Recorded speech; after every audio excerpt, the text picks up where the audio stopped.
Esta é a história do dia da Rádio Observador. Trump vai entregar a vitória na Ucrânia a Putin?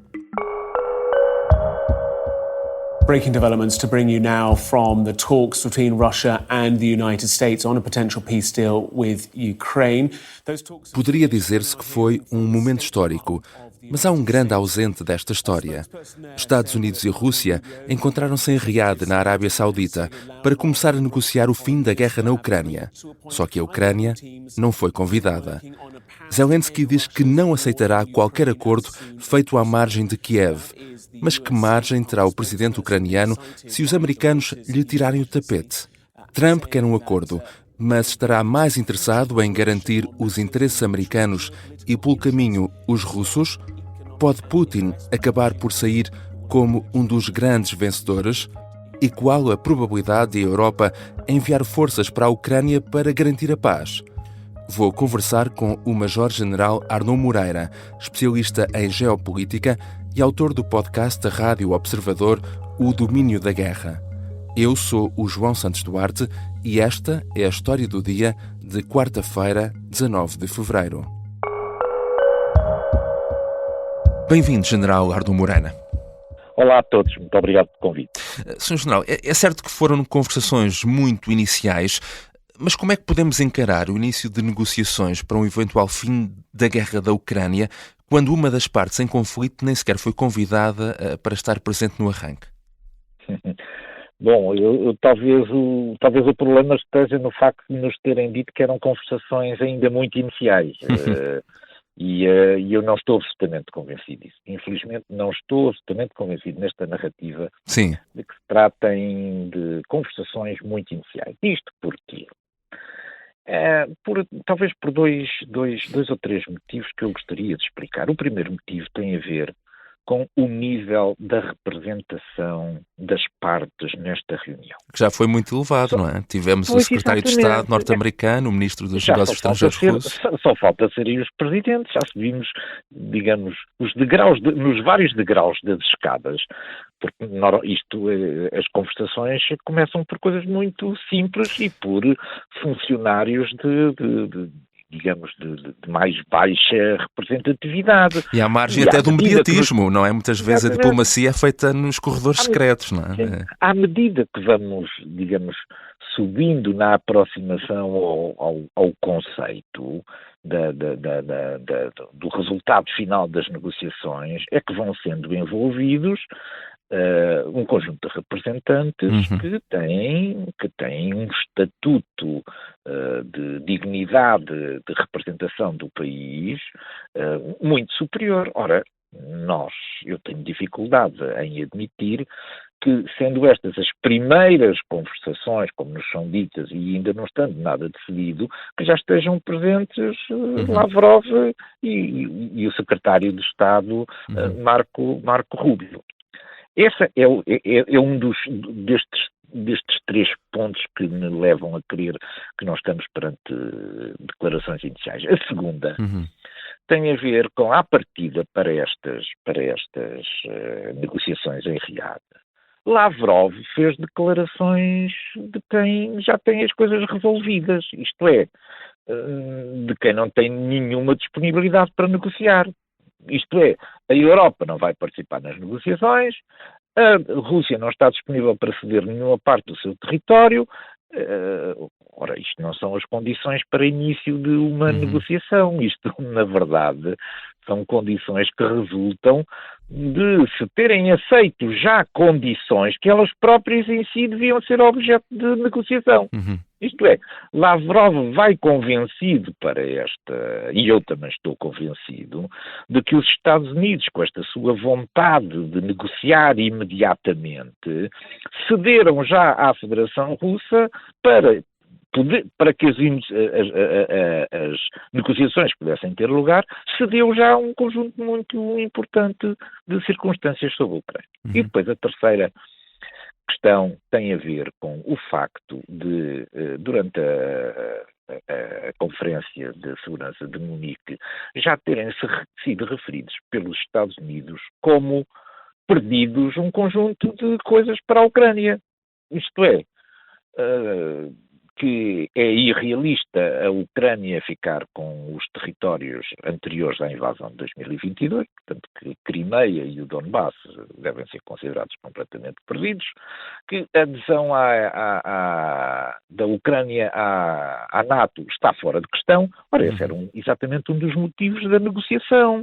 É que poderíamos aqui até forçar a mão à Federação Russa através da admissão de que, se não forem cumpridas determinadas condições, não temos outra alternativa que não seja a admissão da Ucrânia à NATO. Portanto, deu toda a sensação, desde a cimeira de Munique, que houve já muitas conversações anteriores, do qual resultaram já posições que já foram tornadas públicas e que revelam que esta negociação já dura há imenso tempo e que já estamos na fase, digamos, numa fase de finalização.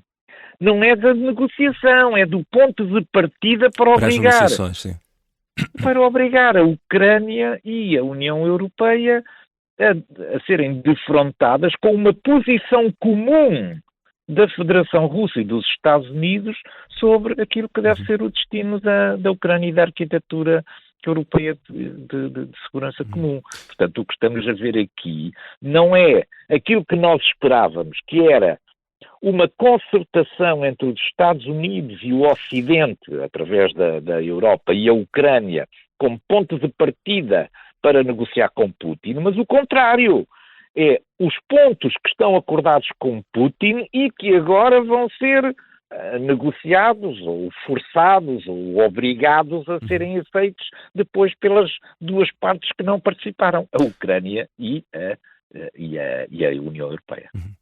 Para além desta questão da Ucrânia, isto significa também, de facto, uma mudança radical, não é? E uma nítida aproximação entre os Estados Unidos e a Rússia, não é? Passamos de uma administração que queria isolar Moscovo para uma administração que parece querer ter relações próximas com a Rússia. Sim, nós ainda não digerimos esta mudança. Nós estávamos convencidos, eu pelo menos estava convencido, e enfim, sigo já há muitos anos estas questões. Estávamos convencidos que toda a retórica da campanha eleitoral de Donald Trump se destinava a forçar a Europa a reforçar a sua posição e o seu investimento em defesa e, portanto, a contribuir para laços transatlânticos mais fortes. No fundo, que era bluff, não é? Que era bluff. Que era isto, mas era isto que estávamos à espera, é que Trump nos obrigasse a gastar mais com a defesa para segurar os laços transatlânticos. O que nós não estávamos à espera era o contrário, é que os laços transatlânticos fossem postos em causa logo no início de todo este processo e que o conjunto e que os discursos que foram feitos pelos altos representantes de Trump na Europa, por ocasião da Cimeira da Segurança, que todos eles estivessem alinhados com a posição da Rússia e que a Europa fosse considerada a traidora, que tinha traído os valores ocidentais, etc. E, portanto, houve um claro escolher de aliança com a Federação Russa, desprezando a Europa e atirando a Europa para uma posição de expectativa e de minoridade em todo este processo.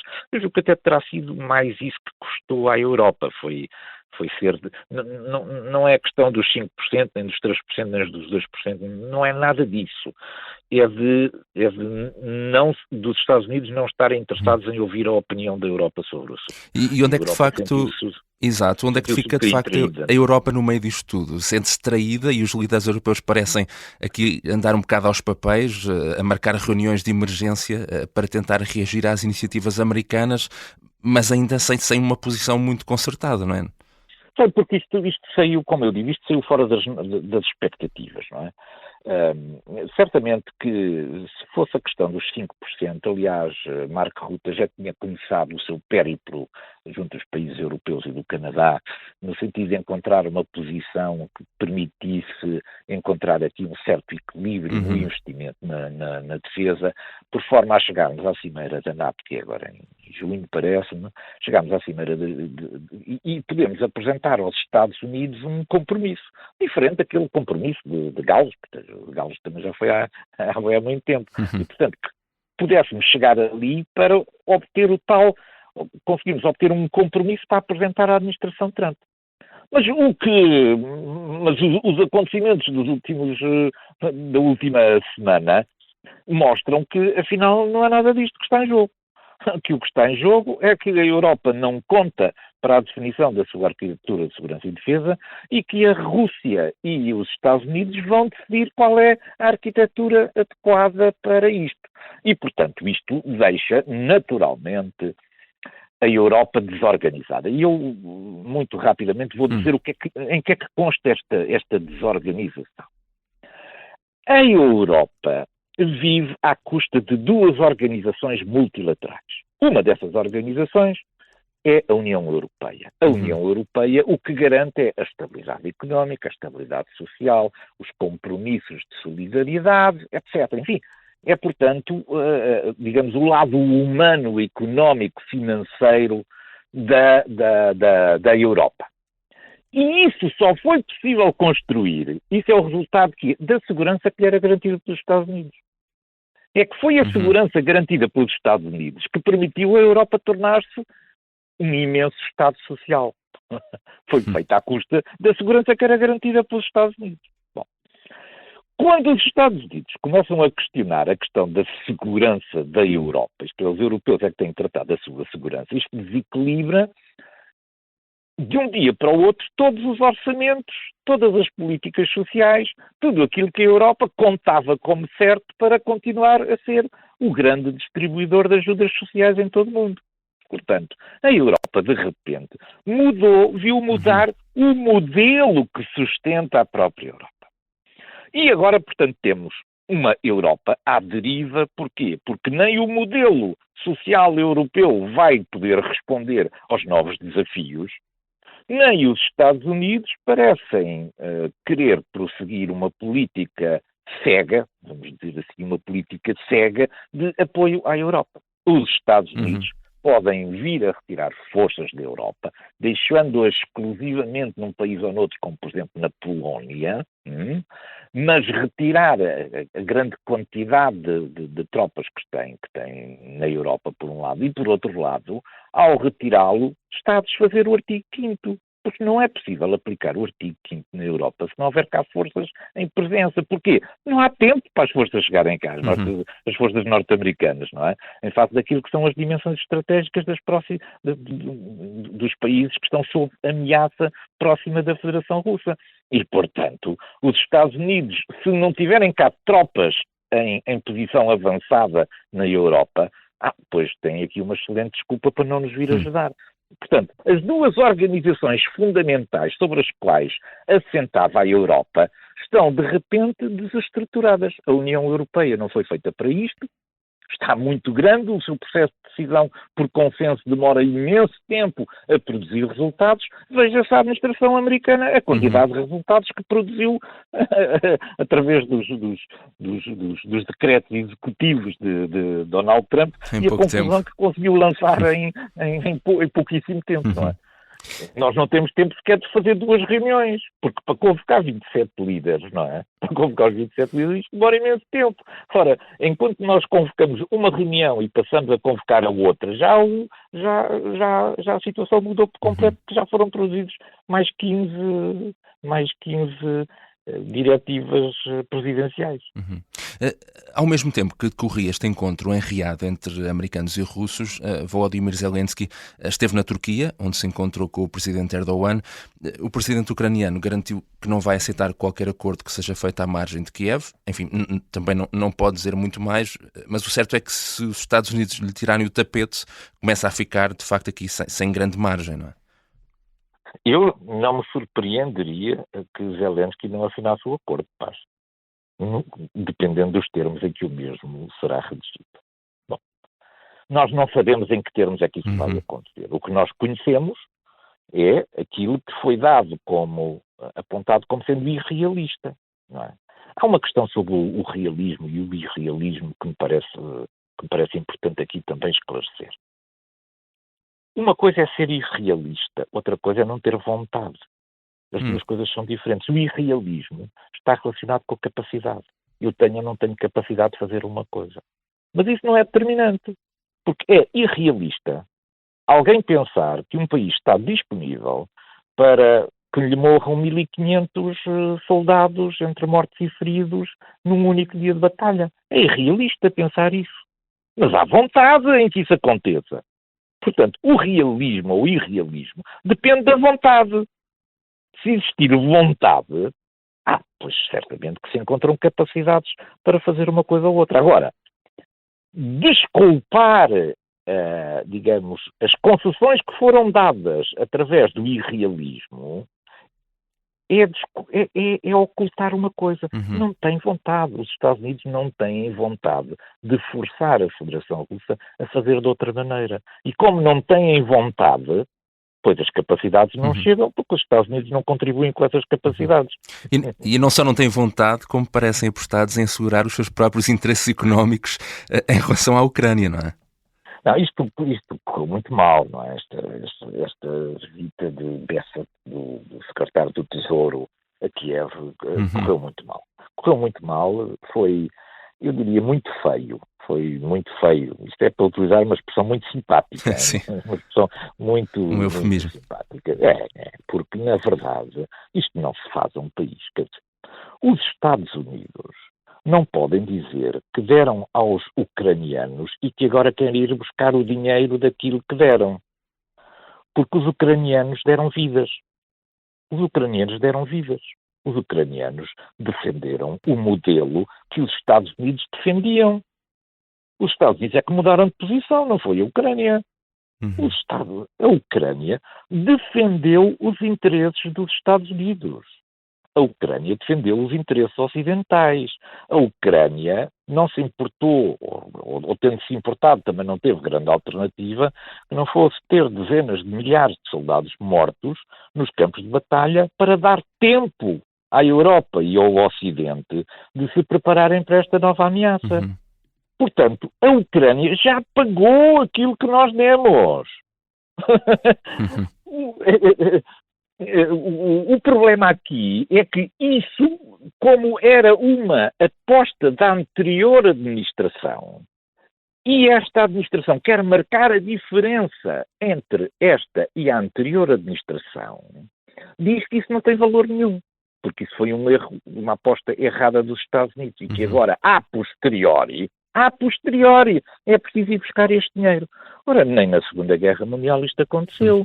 Todos aqueles esquemas de Lend and Lease, que era a forma de os Estados Unidos, digamos, fornecerem equipamento militar para a Europa, e que a Europa tinha um de dois compromissos. Depois pagava os equipamentos ou devolvia os equipamentos que já não precisava no final da guerra.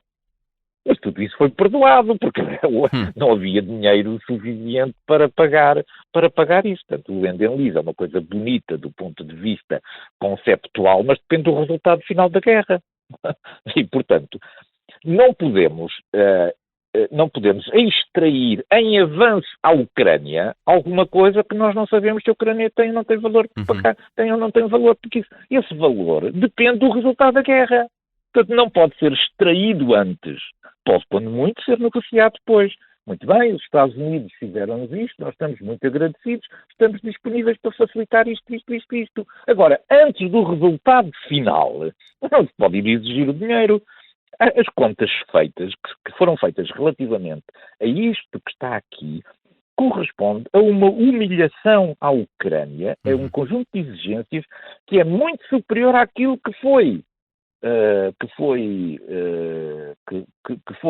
imposto à Alemanha em Versailles no final da Primeira Guerra Mundial.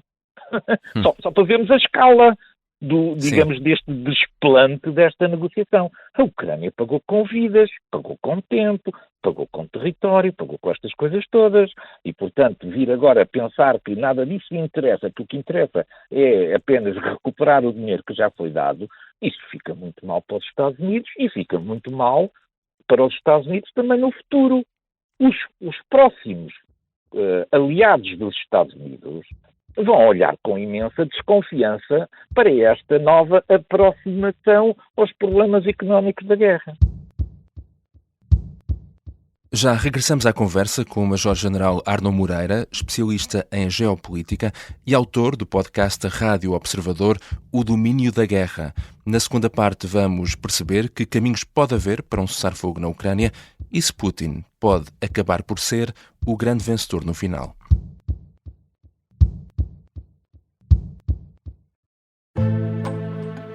O sargento na cela 7.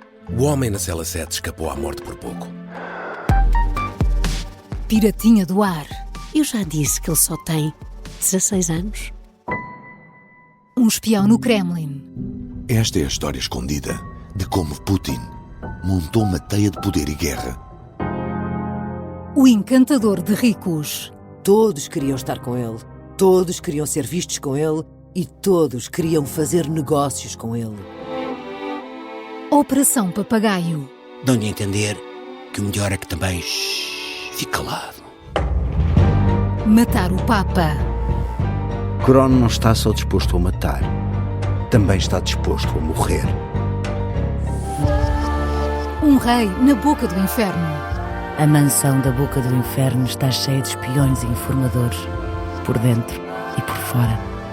São histórias que fazem parte dos Podcast Plus do Observador.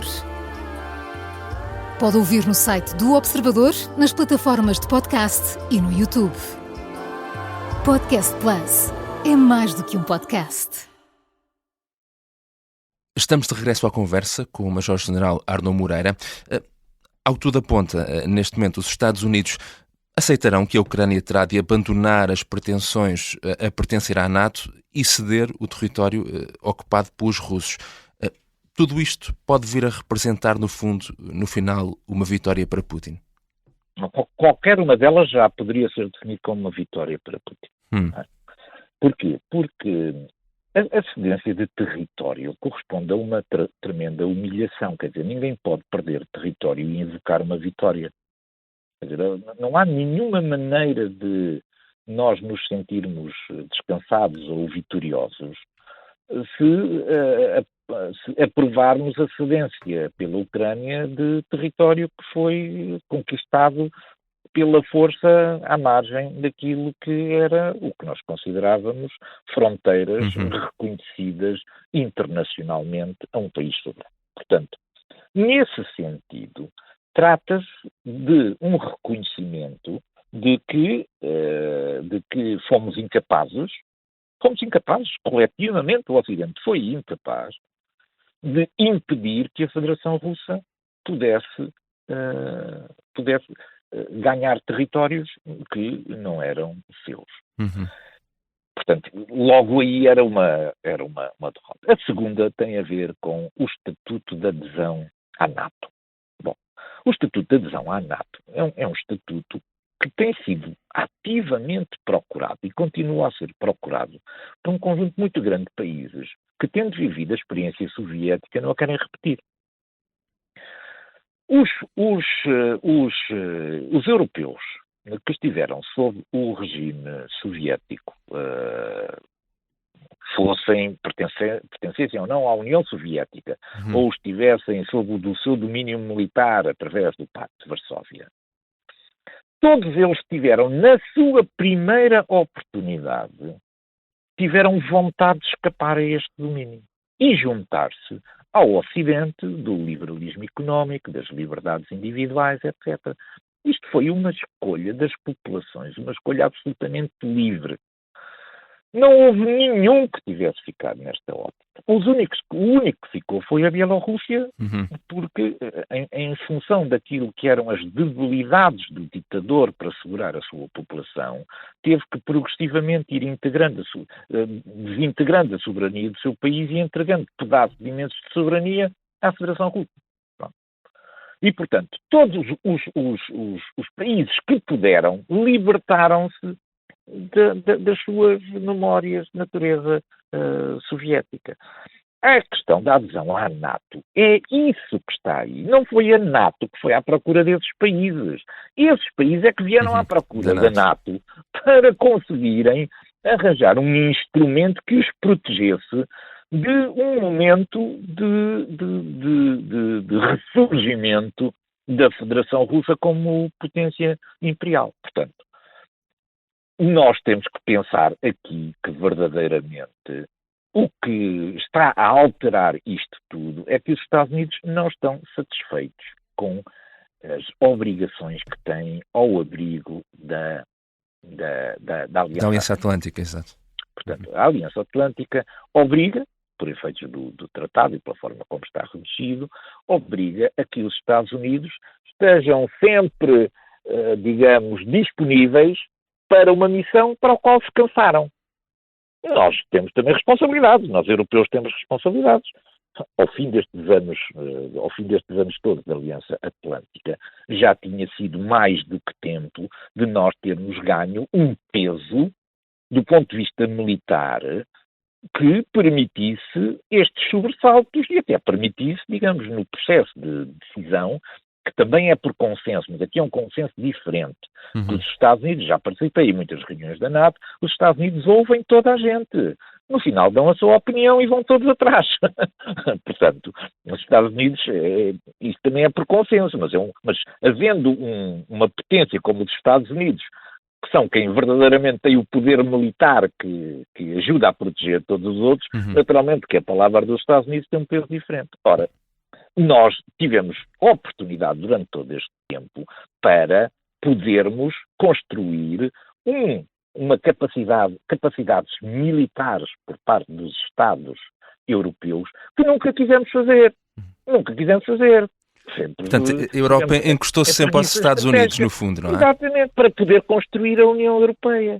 Nós só conseguimos construir a União Europeia porque tínhamos a segurança garantida pelos Estados Unidos. Não tínhamos conseguido garantir a segurança, nunca tínhamos construído a União Europeia. Foi a União Europeia e o facto de não gastarmos nada em defesa que nos permitiu transformarmos num imenso Estado Social que agora ameaça colapsar quando o problema da segurança vem mostrar que, afinal, antes de construirmos qualquer coisa, temos que construir segurança. Esse é que é o problema com o qual se debatem os líderes europeus neste momento. Havendo um cessar-fogo no futuro, a Ucrânia vai precisar também de garantias de segurança. Há líderes europeus, como o primeiro-ministro britânico, que já admitem que tropas europeias nesse cenário poderiam ser enviadas para a Ucrânia. Como é que olha para essa probabilidade? E quem fala em tropas europeias diz também, eventualmente, tropas portuguesas, não sei. Sim, certamente. Bom, vamos ver o seguinte. Não serve de nada um acordo se não houver garantias de segurança. As garantias de segurança não são a Ucrânia que as vai fornecer. Quem vai fornecer tem que ser uma entidade exterior à Ucrânia. Tem que ser uma entidade que esteja disponível a correr riscos. Quer dizer, esta coisa de que é possível vencer uma guerra sem correr riscos não existe em lado nenhum.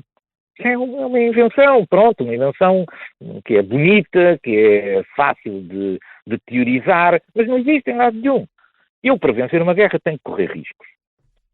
A Europa nunca conseguiu, digamos, parar sequer a ofensiva da Federação Russa, porque não quis correr riscos nenhuns.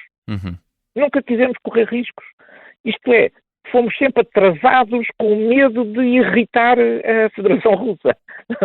Sempre atrasados no nosso apoio. Porquê? Porque tínhamos medo de irritar a Federação Russa. Não queríamos correr os riscos de defrontar uma Federação Russa. Pronto, e a Federação Russa foi avançando, naturalmente, cumprindo a sua missão e, sobretudo, através de um conjunto muito vasto de influência nos meios de comunicação social, difundindo os medos que paralisam o processo de tomada de decisão. Bom, portanto, nós, para as garantias de segurança, digamos, há 2 ou 3 aspectos que são aqui importantes.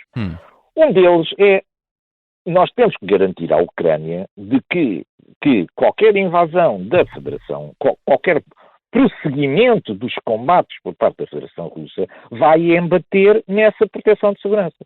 Portanto, essa proteção de segurança poderia admitir várias modalidades. A modalidade que a Ucrânia gostaria era a adesão à NATO. Porque a partir do momento em que houvesse o cessar-fogo, em que houvesse um tratado de paz que definia, digamos, a linha da frente, já seria mais fácil, através do processo de adesão à NATO, garantir essa segurança. Ora, os Estados Unidos não querem que isso aconteça. Portanto, essa garantia de segurança, que era, está fora de questão, a máxima garantia de segurança, está fora de questão. O patamar a seguir é o patamar europeu.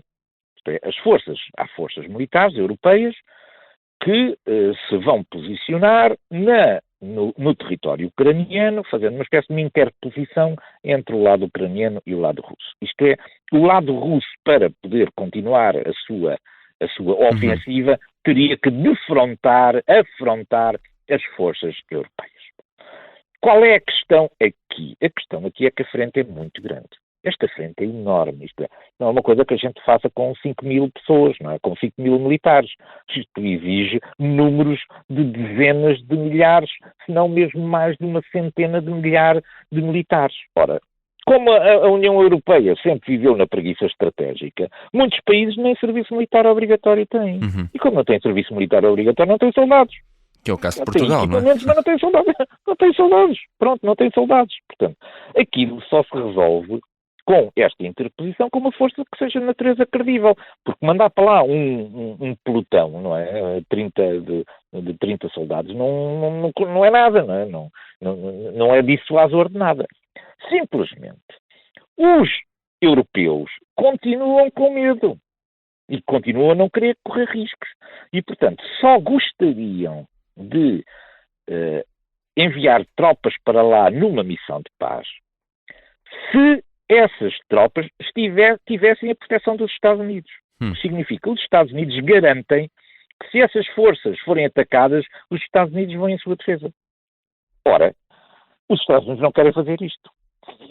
Não querem ser atraídos para a guerra na Ucrânia por causa de um confronto entre as forças, entre forças europeias e as forças russas. E, portanto, nós estamos aqui numa fase muito, muito difícil, em que precisamos saber se há condições ou não há condições para que as forças europeias possam entrar ali. Eu vou dar a minha opinião sobre o assunto. Se nós não formos capazes de formar uma força militar europeia para servir de interposição depois da paz, vamos esquecer a Europa de uma vez para sempre. Esta é a última oportunidade para mostrar à Federação Russa que nós temos capacidade de natureza militar. Porque senão a ideia que vai passar é, mesmo numa situação de paz, os europeus não vieram para cá. Então, quando os europeus tiverem que defender a Finlândia ou qualquer um das repúblicas do Báltico, também não vão ser capazes. Porque se nem para uma operação de paz foram capazes de deslocar forças, muito menos para missões de combate intenso. Portanto, a minha opinião é que esta força seria o primeiro exemplo de determinação europeia. Se perdermos esta oportunidade, então também podemos dizer adeus à Europa tal e qual nós a vemos hoje em dia. Obrigado, General Arnaud Moreira. Foi um prazer. Obrigado. O Major-General Arnaud Moreira é especialista em geopolítica e autor do podcast da Rádio Observador, O Domínio da Guerra. Esta foi a história do dia. A sonoplastia é de Artur Costa. A música do genérico é do João Ribeiro. Este episódio contou ainda com a ajuda à produção de Inês Galrito. Eu sou o João Santos Duarte. Até amanhã.